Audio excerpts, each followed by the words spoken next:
સુરત શહેરના હજીરામાં પથ્થરમારો કરનાર શ્રમિકો સાથે પોલીસે મિત્ર બનીને રંગ લગાડી ધૂળેટી રમી લોકોના દિલ જીત્યા। સોશિયલ મીડિયામાં વિડીયો વાયરલ। કહેવાય છે કે પોલીસ પ્રજાનો મિત્ર છે અને આ સૂત્રને સુરત પોલીસે આજે હજીરામાં સાર્થક કરી બતાવ્યું છે। હજીરા વિસ્તારમાં તાજેતરમાં જે શ્રમિકોએ પોલીસ ઉપર પથ્થરમારો કર્યો હતો, આજે તે જ શ્રમિકો સાથે સુરત પોલીસના જવાનોએ ધામધૂમથી ધૂળેટીના પર્વની ઉજવણી કરી હતી। આ અનોખા અંદાજે સોશિયલ મીડિયા પર લોકોના દિલ જીતી લીધા છે। કડવાશ ભૂલીને પ્રેમનો ગુલાલ।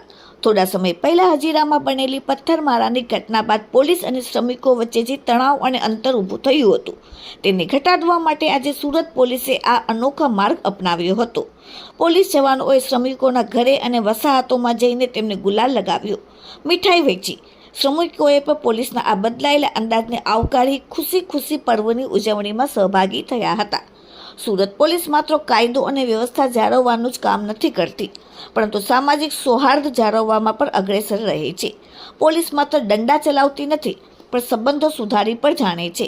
આ વાત આજે હજીરાના શ્રમિકોએ અનુભવી હતી। આ પ્રયાસથી પોલીસ અને જનતા વચ્ચેનો વિશ્વાસ ફરી મજબૂત થશે તેવી આશા વ્યક્ત કરવામાં આવી રહી છે। સોશિયલ મીડિયા પર સુરત પોલીસની આ ગાંધીગીરી અંદાજને ભારે પ્રશંસા થઈ રહી છે। Bureau report, daily India TV, Surat.